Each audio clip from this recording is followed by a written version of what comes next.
Sure. All right. Okay, it's 6:47. We'll call the April 22nd meeting to order. Um, so to start, we have the approval of the March 25th, 2026 draft minutes. Does anybody want to make a motion to hear, discuss, and vote to approve? So Make a moved. motion to discuss. Oh, okay. Chris makes a motion to discuss. Tom, you second? Or sorry, George, you second? Second. Yeah. Has everybody had a chance to review the draft minutes from last month? Yes. Does anybody have any edits, comments, questions? Nope. Nope. Yeah, I've had a chance to review. I don't have any edits to make. Um, well, then let's vote to approve. All in favor, say aye. Aye. Okay. Any I'm gonna abstain. abstentions? Me. Yeah. Christine So- Vitale wasn't Yep, absent. Christine. Okay. Well, I think that passes. The next is the approval of retirements. Judy, do you want to take us through the four retirements? Sure. Or the three retirements and the one return of contribution? Right. And then we can make a motion to discuss. So there was Deborah DeAngelis. Her benefit commencement date was February 1st, 2026. She selected the 5-year certain life annuity and will be receiving $2,892.30. Next is Velis Hexagonis. His benefit commencement date will be May 1st. And he selected 100% joint survivor annuity and will receive $2,075.35. Manuel Roca, his benefit commenced on April 1st. He selected the 5-year certain life annuity and will receive $4,144.42. And the last person is Caitlin Tyler, and she was receiving a return of contributions of $5,731.53. Caitlin had termed in 2021 and she was not a vested participant, so she was just getting a return of her contributions. Okay. So she gets a return of 5,731. Okay. Does anybody want to make a motion I just have a- to discuss? I just have a just go make a motion to discuss. Anybody second? Second. George seconds. Just real Okay. quick on the return of contributions, was that something that was requested or something that we found in an audit?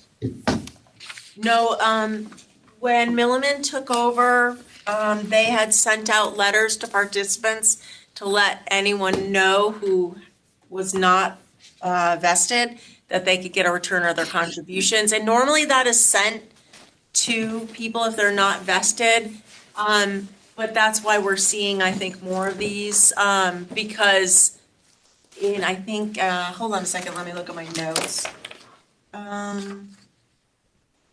They sent out letters in May 2025 to participants when Milliman took over the administration. And that's why I think we're seeing more of these. I think people tend to forget about it. And Yeah, I get it. I just one more question though. I've been on the board a long time. Is it now the policy or now the thing to be doing that we have to approve the return of the money, or shouldn't that just be kind of automatic? well, it is automatic. I was told I should present them. Okay, just questioning. That's all.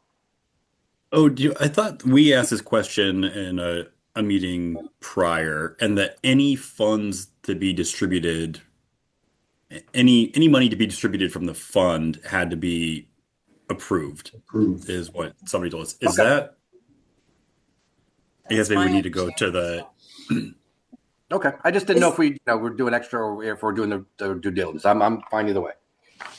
Is there a period of time where if you don't, like, this doesn't go on forever, I wouldn't assume 20 years you can come back and say, hey, I didn't get, is there a cutoff period? There is not a cut. Should we be expecting more of these returns? I mean, they sent out letters in May of Do 2025. we know how many? Are we stopping paying interest as of that date, or are we still continuing to accrue interest for these people? I mean, I'm just saying like, hey, I'm going to There forget is, it for 20 interest years. does still accrue. I think at 3.50%. Okay, not saying either or. I'm just saying, They're- again, Technically supposed to take, but we have no ability You to can't force them, right? someone to take a contribution because they have the right to roll it over if they choose to. okay. Hmm. Just double checking. Okay. Sounds like they have to submit a form back, right, to do this, Mhm. so. Yes, where they can choose to Well, it says if you paid wish to it and receive have, with interest, you have to complete the form, right? right, and if somebody, so they have to complete a form, they can choose to roll it over, or they can choose to not, and then taxes, usually 20%. Yep. Is withheld towards taxes, and if you're under age 59 and a half, there's a 10% penalty. You should have another packet. Thank you so much.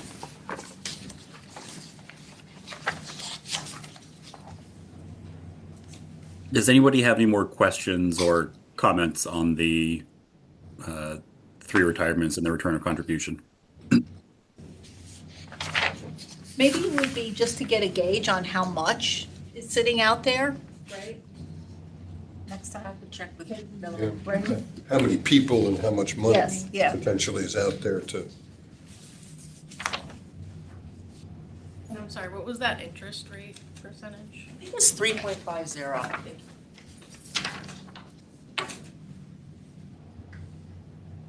Okay. We can definitely make sure we get those numbers for next time. But not hearing any more comments or questions, I think we can move this to a vote. Or does somebody want to make a motion to vote for approval? We'll make a motion to approve all presented retirements as presented. I'll second that. Okay. All in favor, say aye.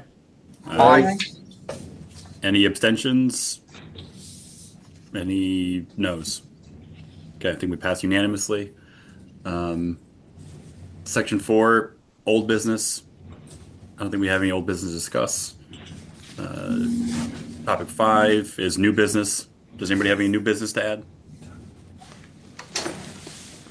Okay, hearing none. I think just before we close this out, let's do a quick roll call for the minutes.